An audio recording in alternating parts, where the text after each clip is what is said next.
This is me when I read the spoilers.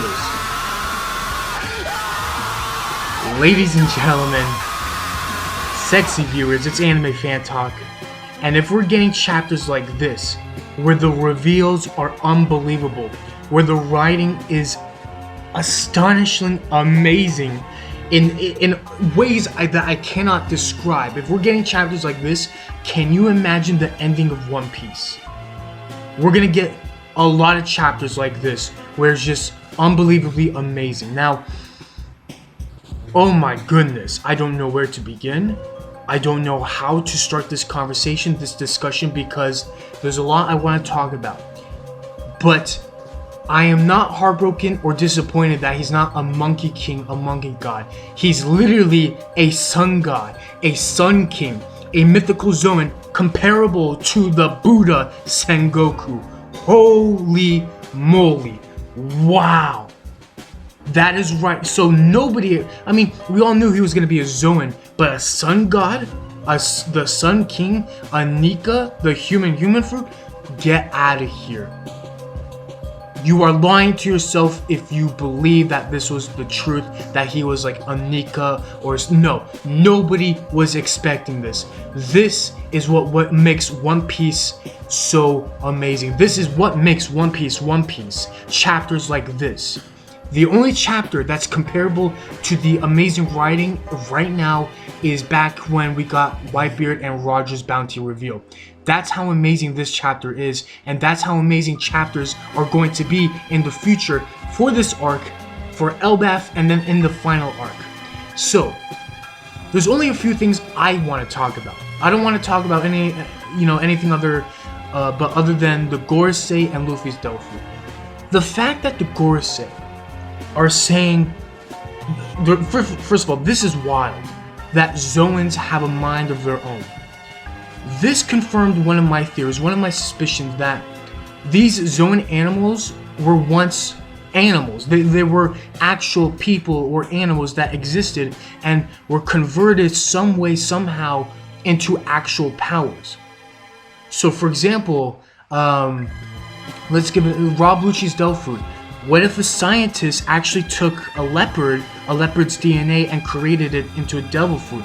Or a demon or a god took the soul of a leopard and converted it to a devil fruit, and therefore that devil fruit, the Zoan devil fruit, still has a mind of its own. There's a lot of ways where we can just analyze what this context, like what this actually means, like a Zoan having a mind of its own. But the great part here is that there's no reincarnation, there's no destiny, there's no free will. All that stuff with Naruto that really terrified us, it's gone. It's not in this chapter. It's not going to play a huge role, and I'm thankful for that.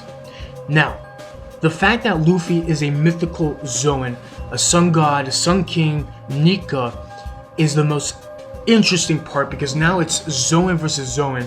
And if you've been a long time viewer, if you've been a long time subscriber, you know how much I love Zoans, and you know that I believe at one point in time, and I still do believe, Zoans are the most powerful devil fruits in existence of One Piece, in the One Piece universe. And I know that's a bold claim to make when we have guys like Blackbeard and then we have guys like Shanks who don't have a devil fruit. It's a very bold claim, but this chapter, Monkey D. Luffy, is literally proving to me that he's not a monkey. He's literally the most powerful Zoan. He could be the second most powerful Zoan in the universe. We first have to... It's either now between Luffy or Kaido who's the most powerful Zoan. And that's amazing. That's an amazing topic to talk about one day.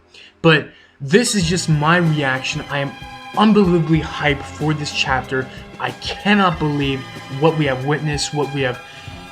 It's greatness. It's One Piece greatness. I'm Anime Fan Talk. Check out my Twitter. Check out my Instagram. Please leave your thoughts.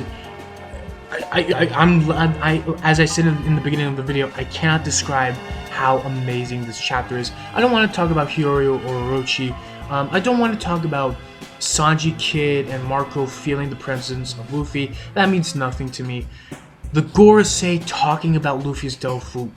It's like the experience. It's like Joy Boy at one point in time maybe had the Devil Fruit and they fought Joy Boy? Oh my goodness, if that's the case. What's interesting is that this is his Gear 5th. And if that's the case, he's going from Paramecia to Mythical Zone. So now it begs the question, I know I wanted to end this video, but it begs the question, is Luffy really a Mythical Zone, or is it only Gear 5th? Can his Paramecia transform into a Mythical Zone Gear 5th? Or is his Devil Fruit originally a Mythical Zone and he has the abilities of Paramecia? So these are the questions we as One Piece fans need to start asking.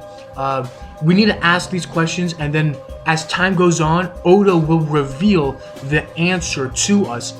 I believe with the Gorosei's conversation, Luffy's original Devil Fruit is a Mythical Zone that has the properties and the abilities to transform into a Paramecia. It's not the other way around. If it was a Paramecia going to a Mythical Zone, that wouldn't just make sense. It's a Mythical Zone that was, it's a Mythical Zone that was a Mythical Zone at first. It had properties of Paramecia, but once it was awakened, it finally showed its true form. So this is literally Luffy's true form. Check out my Instagram. I have to talk about my Instagram, ladies and gentlemen, sexy viewers. If you don't know, I am trying to make a career path to the WWE or the UFC.